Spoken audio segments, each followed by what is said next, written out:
Ja, vi skal her se på afsnitsøvelse 2.1a, der behandler de grundlæggende statistiske begreber, og det har sit udgangspunkt i eksempel 2.1a, hvor vi har 60 driftsoverskud, og de står sådan set bare fuldt til buller, eller har vi alle sammen listet op. Så i første omgang her, så er formålet, eller kan man sige formålet ved en beskrivende statistik, er at skabe klarhed over sådan en observationssæt, som vi har her. Hvordan kan man præsentere det på en fornuftig måde, så det giver mere overblik, så mere klarhed, for eksempel ved hjælp af grafer, ved hjælp af diagrammer, og ved hjælp af tabeller, og ved hjælp af nogle forskellige beregninger, såkaldte deskriptorer. Ja, jeg har så oprettet et regneark her, hvor jeg gør plads til beregninger og nogle diagrammer osv. Så jeg vil i første omgang lige her tage det her observationssæt og kopiere over i det her regneark. Så jeg markerer alle data her, og så Ctrl+C, og så hopper jeg over i regnearket og opretter en ekstra ark, hvor jeg putter de her data ind her. Dataark, som ser hernede for neden her. Dataark, så jeg sætter dem ind her, de data her. Og jeg giver dem lige et navn, og jeg giver dem en farve, fordi de her sådan et observationssæt her, det er jo inddata, det er nogle data, der skal regnes på. Bemærk det med navngivning, som jeg viste jer i den første video her, det er grundlaget for mange af, eller jeg bruger det meget i de afsnitsøvelser, som jeg vil komme til at gennemgå her. Så navngivning, det er en helt central ting omkring de her beregninger her. Så jeg har navngivet det her område her, data. Og så har jeg her i et andet ark her, beregninger her, der er så plads til at lave de relevante beregninger og grafer. Når vi kigger på de data her, så kan vi jo se, at der er nogle værdier, der forekommer flere gange, 0 og her 0 og her 70 og 350. Altså de forekommer jo alle sammen flere gange jo. Så det vi i første omgang skal have gjort her, det er så at lave en optælling på, hvor mange gange de enkelte værdier de forekommer. Og det er en såkaldt hyppighedsfordeling her, vi skal have lavet i første omgang. Så vi starter med at liste alle de forskellige værdier, der forekommer i observationssættet. Skrive dem op og lave en optælling på dem. 70 og så videre her og nedad. Og der kunne vi jo så godt blive ved med at skrive 0, 70, 140 og så videre. Men der kan vi så også bruge, når der er lige stor hop imellem dem, så kan vi lave det her ved hjælp af en såkaldt serie. Det vil sige, vi markerer lige de to første i serien, og så tager vi fat herude i hjørnet her, det er lille, når det bliver til et tyndt kryds, og så trækker nedad. Og hvis vi kigger på data ind i observationssættet, så kan vi se, at den skal gå til 630, det er den største værdi. Og så kan vi se på den her måde. Vi kunne selvfølgelig også bare have skrevet den op, men vi kan jo lige så godt bruge Excels faciliteter her. Og dem her kalder vi så for x-værdier. Bemærk forskellen mellem x-værdier og så værdier som sådan. Vi har jo 60 værdier, men vi har cirka 8 forskellige observationsværdier. Og så laver vi så en hyppighedsfordeling. Vi skriver lige en overskrift på. Ja. Og hvis vi lige fastholder i forhold til den første video her, ved brug af farver, for at indikere, hvad de forskellige celler skal bruges til, så er det her jo bare forklarende tekst. Der skal ikke laves beregning her, så den gør vi lige orange her. Og den her nede, det er jo nogle inddata, dem skal der laves nogle beregninger på. Dem gør vi lige grønne. Sådan der. Og det vi skal have ud af det er jo så, at vi skal have en optælling i det her felt, det vil sige en beregning, og den gør vi så blå. Der. Sådan der. Så det vil sige, at vi skal lave en optælling i det her område her på, hvor mange nuller, hvor mange har driftsoverskud 0, hvor mange har driftsoverskud 70 osv. osv. Og sådan en optælling i statistik her, det kalder man altså en hyppighedsfordeling. Altså det vil sige en optælling af de enkelte x-værdier. En sådan optælling her, den foretages ved hjælp af en såkaldt matrixfunktion.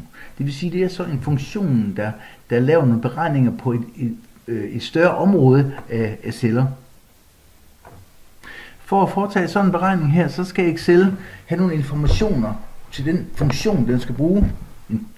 Den her frekvensfunktion, der skal have nogle oplysninger, der skal vide, hvad det er for nogle data. Og det er jo så dem herovre, vi har herovre, der ligger her. Og så skal den vide, hvad det er for nogle værdier, den skal til på. Dem herovre, de har jo navnet data. Men det skal også bruge de her værdier her, og derfor giver vi dem her navnet her. X-værdier. Der, X-værdier. Sådan.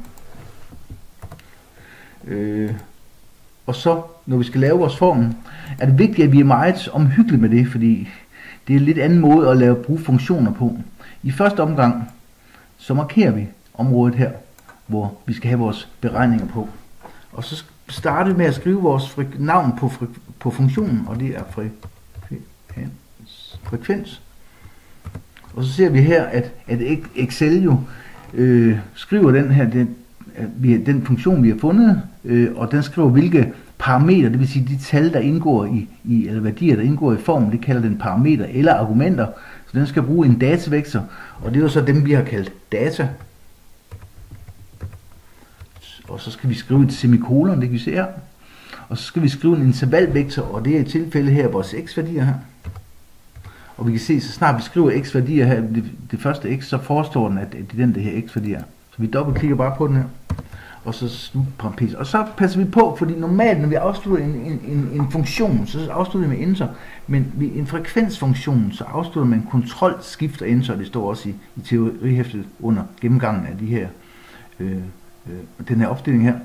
Kontrol, skift og enter. Og så har den lavet sådan en optælling her. Så det vil sige, at den har fundet 0 2 gange, den har fundet 70 6 gange, osv. osv.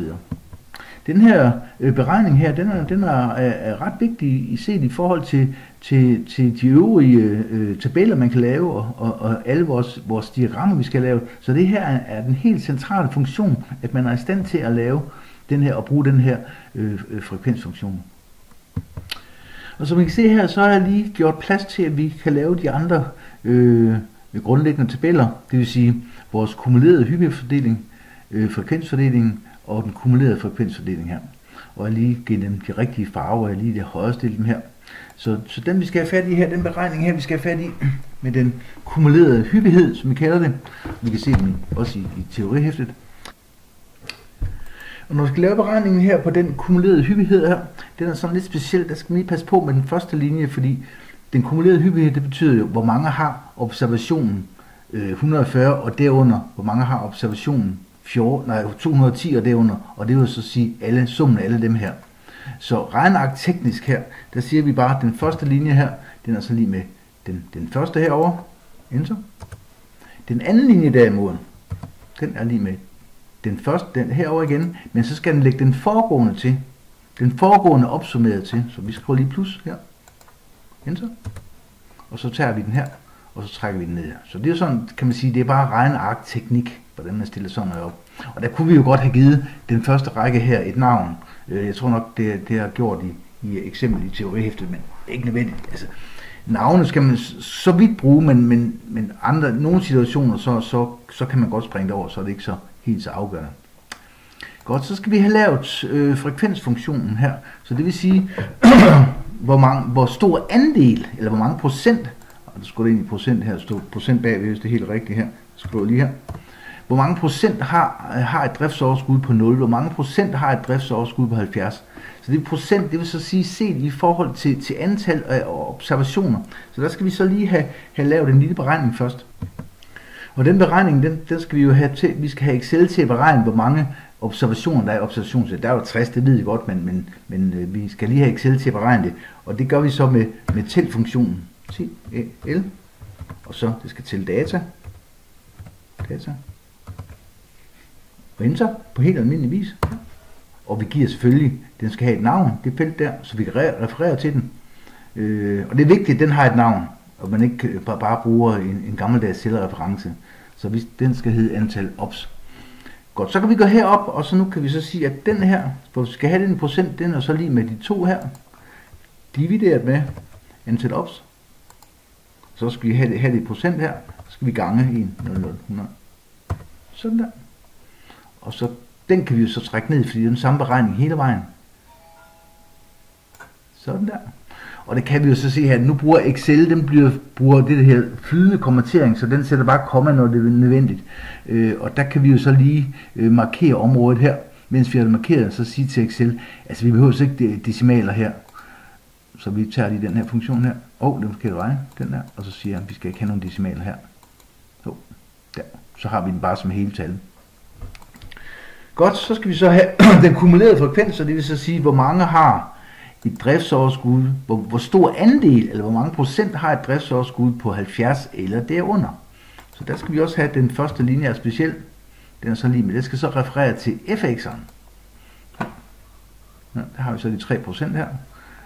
Og den anden linje, den skal så være lige med frekvensen herover plus frekvensen ovenover, den foregående her. Ja. Og så tager vi lige fat i det lille kryds og kopierer ned. Og det selvfølgelig, den skal jo ende med 100, det er jo klart. Sådan der. Så har vi så alle fordelingerne her. De forskellige fordelinger, der knytter sig til sådan et observationssæt, en måde at beskrive dem på, og det er jo afhængigt af forskellige situationer, altså sammenhængen, hvad det er for en, man bruger. Oftest, at det her, det er jo den grundlæggende, det er jo den, vi regner de andre fordelinger ud fra, så det er jo, den skal jo næsten altid med jo, men ofte så bruger man måske også frekvensfunktionen, i stedet for at se det som forholdsvis tal. Og det kan man da sige, at det er i hvert fald en måde, der kan bringe noget klarhed over det. Altså, så kunne vi så se her, hvordan det fordelte sig, de forskellige, de fordelte sig herhen omkring, de fleste værdier er omkring 140 og 210 osv. Det giver da større klarhed, end hvis vi bare ser på tallene heroverfra. Bulter til bulter, kan man sige, ikke? Og så ser vi det som fordeling. Men noget, der kan bringe endnu større klarhed, det er jo ved at præsentere tingene grafisk. Og når vi skal præsentere sådan ting grafisk her, så det er jo sådan set meget simpelt. Så vi siger lige til Excel, markere det område, som vi skal have en graf af. Det er jo så i første omgang hyppighedsfordelingen her. Det vil vi have en graf af, og så siger vi til Excel, den skal indsætte. Og det vi skal bruge i første omgang, de grafer her, vi skal bruge, det er under søjlediagrammer, og tager den lille pil. Det kan være, hvis I sidder med nogle nyere versioner af det er Office eller Excel, at det så ser lidt anderledes ud. Men i princippet så er det jo fuldstændig det samme. Så vi tager det simple søjlediagram, grupperet søjle her på den måde her, og ser, at Excel laver sådan en pæn diagram her. Og det giver jo noget yderligere klarhed. Der kan man så se rent grafisk, hvordan det bevæger sig. Den her er vi sådan set ikke god for. Hvordan det bevæger sig. Men der er nogle problemer med den her graf her. Selvfølgelig viser den rent visuelt her, hvordan søjlerne fordeler sig. Men der er nogle problemer i den måde, som grafen er forklaret på. Fordi der er nogle fejl her, så at sige. Det er jo ikke rigtige værdier, den har hernede på x-aksen. På x-aksen, der skal den jo have de her værdier heroppe. Altså vores x-værdier her. Så de skal jo stå under hver søjle her. Så vi skal lige have tilrettet. Der er nogle tilretninger, man skal lave på sådan en graf her. Der er 2 typer af tilretning. Nej, der er sådan set 3. Men ellers, i første omgang her, den vigtigste her, det er at få x-aksen hernede, som vi har her. Det kan man så afmærke der. Ja. Og få dem til at have de rigtige værdier på. Og det næste, det er, at vi skal have nogle forklaringer på, hvad det er for noget. Og en forklaring på diagrammet. Og så nogle gange, så kan man sætte nogle gitterlinjer på os. Men når vi skal forklare det, så er det under, hvis vi højre klik på diagrammet her, og det er jo generelt logik, når man skal gøre noget ved sit diagram, så skal man klikke på det, og højre klik på det, man skal gøre noget ved. Og der skal vi have den, når vi klikker på diagrammet, så skal vi have den her vælg data. Det kan også være en lille smule anderledes i nye versioner, men ellers, den er der også, altså højre klik. Den logik, den følger med det meste af vejen. Vælg data. Okay, så ser vi herover rediger. Og så siger vi, nu fortæller vi Excel, hvad det er for nogen, vi vil referere til som x-værdier herhen. Og vi ser, så snart vi har sat dem ind herhen, her, så viser de sig hernede. Og det er OK jo. OK siger vi. OK. Og så vil vi i hvert fald få de rigtige værdier på her. Og det er vigtigt, når man har sådan nogle grafer. Grafik eller diagrammer er jo en måde at gøre tingene klare på og kunne overskue nogle ting. Så hvis ikke man gør sig umage, gør diagrammet rigtigt, så kan det jo være lige meget jo. Så opstår der bare misforståelse eller ubevidste manipulationer, kan man sige. Ikke? Så vi skal være omhyggelige med de diagrammer. Få de rigtige benævnelser på og forklare, hvad det er for nogle benævnelser, forklare, hvad det er for noget, vi måler. Og når vi kan se her, når vi markerer vores diagram, så kommer der forskellige menuer frem her, og vi kan se, at vi får nogle specielle her faner her, design, layout og formatere. Det kan også se lidt anderledes ud i nye versioner, men grundlæggende set, så får vi i hvert fald en facilitet, der hedder aksetitler. Og det er den, vi skal have fat i her. Aksetitlerne, det er jo det, jeg kalder benævnelser. Så hvis vi tager aksetitler på den primære vandrette akse her, så siger jeg under titel her, og så skriver jeg her driftsoverskud. TSOSKUD, driftsoverskud. Sådan der. Og der er jo ikke engang præcis nok, fordi vi skal også sige driftsoverskud, hvad målt i hvad og i hvilke enheder. Så der skal jeg jo faktisk herhen og sige driftsoverskud i 1000 kroner. Altså det er målt i kroner, og det er 1000, vi har det med at gøre. Så vi skal være præcis med hensyn til angivelser. Der er så utrolig mange dårlige eksempler, eller gode eksempler, kan man sige, på, hvordan det bliver lavet forkerte og upræcise diagrammer, som giver anledning til mange misforståelser. Og det er jo det, vi skal undgå her. Så skal vi så også lige have en aksetitel op af y-aksen. Så her. Og den vælger vi lige at rotere her. Og det er jo så, hvad det er, vi har heroppe. Det er sådan set antal ejendomme.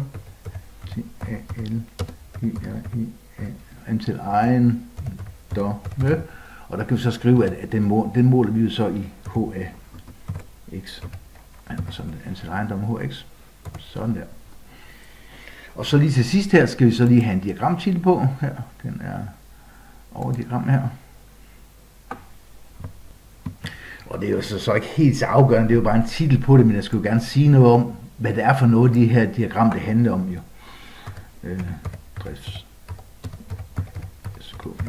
Men at man lige gør så, at det er klart, at vi skal også have en overskrift på, hvor præcis den er, det er ikke afgørende. Det præcise skal ligge hernede på akserne, x-aksen og y-aksen her. Ja, og når vi så skal lave de andre, man kunne også lave de andre, det gør man normalt ikke, man laver ikke dem alle sammen, men man vælger som normalt nogen ud, eller I bliver bedt om at lave en bestemt hx eller fx.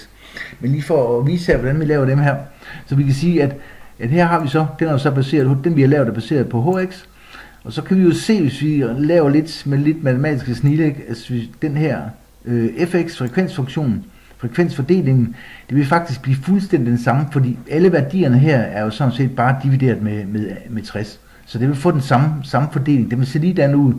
Blot ved de her værdier her, have nogle andre værdier selvfølgelig, så det kan vi jo se her. Men de vil forholde sig til på samme måde, så det vil være en anden skala, vi har deroppe. Så den vil jeg ikke lige tage med her, den kan man så sætte og nørke med.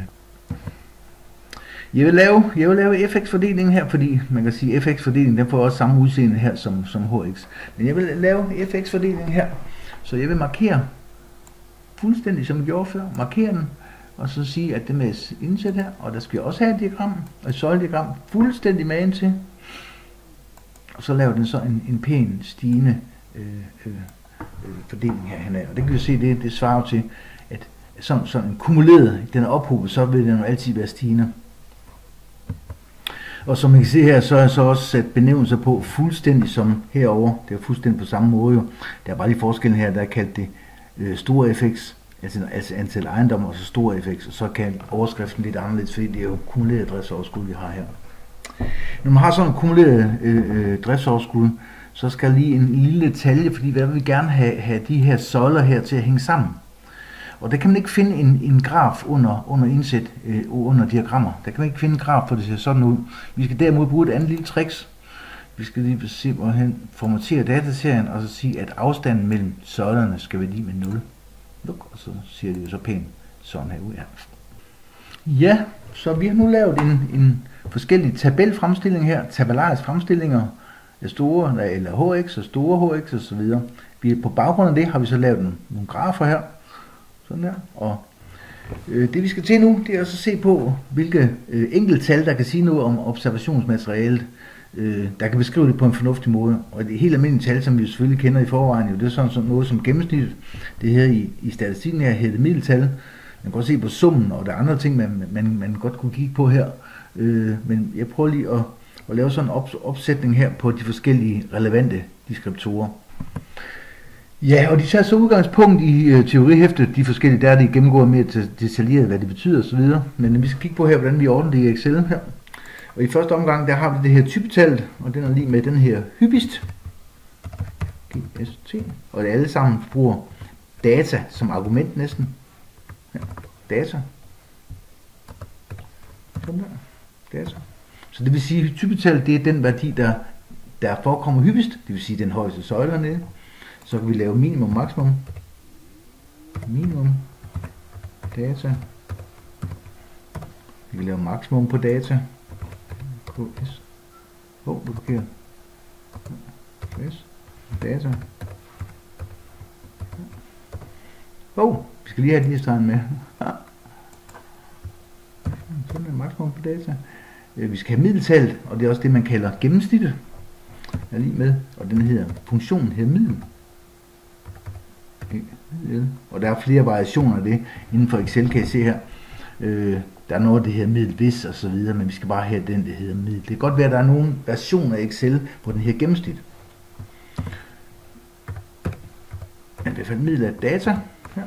Så regner jeg nu, at den har et gennemsnit på 247, og det er normalt. Det er normalt et tal, man bruger ofte i forhold til sådan observationsmateriale. Man siger, i stedet for at stå og nævne tallene en for en, så siger man, okay, der er et gennemsnit på 247. Så har man et nogenlunde udtryk for, hvilket niveau, det kan man også kalde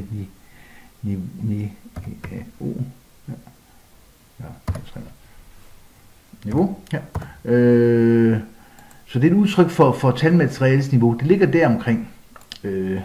Så har vi den her variationsbredden her, og den skal det er jo så afstanden mellem den største og den mindste, det vil sige, hvilket område, hvor stort er det, ikke hvilket, men hvor stort er det område her, værdierne ligger imellem, og der er så, det skal så forskellen mellem maksimum og minimum, og det kunne man jo godt have givet navn der, men i princippet burde man have givet navn der, men som ikke strengt nødvendigt. Så skal vi have den her standardafvisen, STDAFV. Og det kalder jeg også stikprøvespredning. Det er forkert. Den afvisen her. Og det kan også se, der kommer også en helt ned i Excel, der kommer en hel række forskellige variationer af standardafvisen. Vi skal bare bruge den her standardafvisen, STDAFV, af data. Ja. Og der har vi også i teorihæftet en mere præcis gennemgang af, hvad det er for noget her. Så kan man sige, at standardafvisen, det er et udtryk for talmaterialets variation. Så kan vi så skrive det herude. Variation her. Altså det beskriver, hvordan det varierer.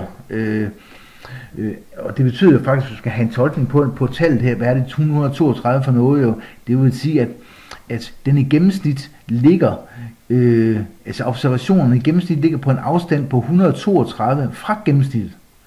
De ligger omkring gennemsnittet på den der gennemsnitlige afstand her, hver observation. Så det er den gennemsnitlige afstand eller variation i forhold til gennemsnittet. Så er jo også variationskoefficient, og det er jo så set bare den relative stikprøvespredning her. Så den bliver lige med den her op, divideret med middeltallet, og så ganger vi med 100 for at få det i procent. Sådan der. Så der er en variationskoefficient, der kan vi så sige, det er en relativ variation på det. Den relative variation. Så det er de hoved, kan man sige, deskriptorer, der oftest knytter sig til sådan observationsmateriale. Og det er jo klart, de to vigtigste, ja, der er jo flere, men altså, det er jo dem, man normalt orienterer sig omkring, det er omkring middeltal. Hvad er gennemsnittet hvad er den gennemsnitlige værdi for observationer? Men også den her nede, den må sige, man kommer til at bruge rigtig meget fremover, den her stikprøvespredning med et udtryk for talmaterialets variation, hvordan varierer de her observationer, vi har.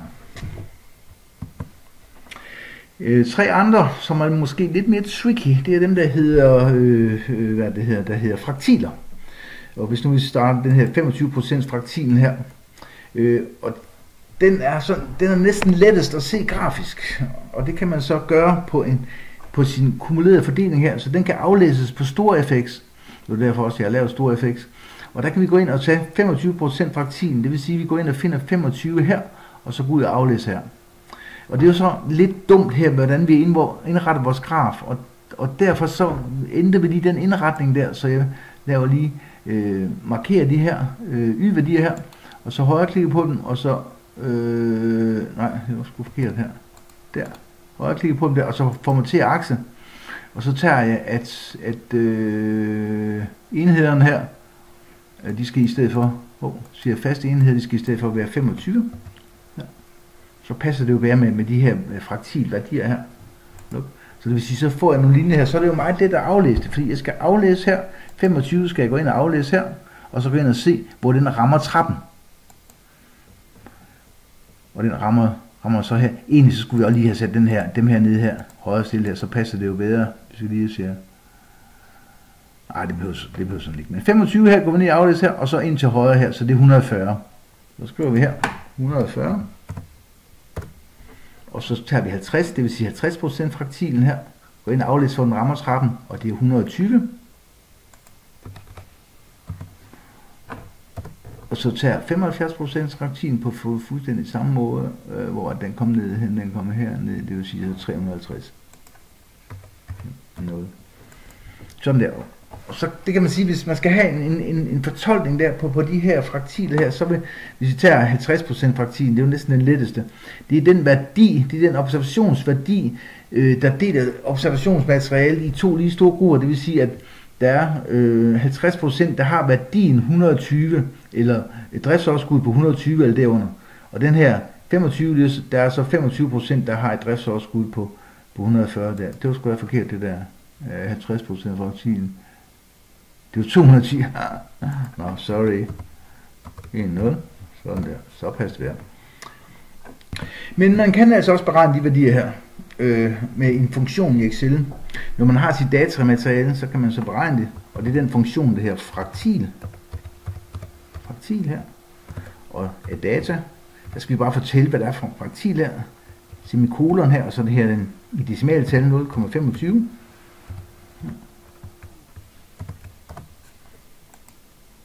Og så kopierer vi nedad, så kan vi så bare lige gå ind og rette til her, og så skrive det her, det skal altså være 50 i stedet for 5,0. Og den her, der skal være 75 i stedet for. Sådan det. Og så har vi sådan beregnet fraktiler her. Og den er jo sådan set lidt lettere, kan man sige, for den her aflæst her, den kræver jo, at man har den her, som kræver, at man har den her, som kræver, at man har lavet en optælling osv. Så laver man en graf bagefter, så kan man så aflæse sådan. Så faktisk er det lettere i de her situationer at beregne den. Og det skal lige slutligt nævnes her, at der kan godt være forskel på de aflæste værdier her på fordelingen heroppe, og så de beregnede værdier her. Det er normalt de beregnede værdier, der er de mest præcise. Så hvis vi lige opsummerer, så har vi altså sådan et datamateriale her, et observationssæt, som vi skal have ordnet og præsenteret. For at kunne gøre det, så laver vi, det var den forkerte. Så laver vi nej, det var også forkert der, det er, så laver vi en optælling her, vi finder lige ud af, hvad det er for værdier, vi har. Her, så skal vi lige have pillet ud af observationsværdierne, så laver vi en optælling på dem, ved hjælp af en matrixfunktion, og så laver vi nogle afledte optællinger her, hx og fx osv. På baggrund af det, så laver vi en diagram eller en graf af den relevante fordeling, og så laver vi ofte også nogle deskriptorer her, beregninger med hjælp af Excels funktioner.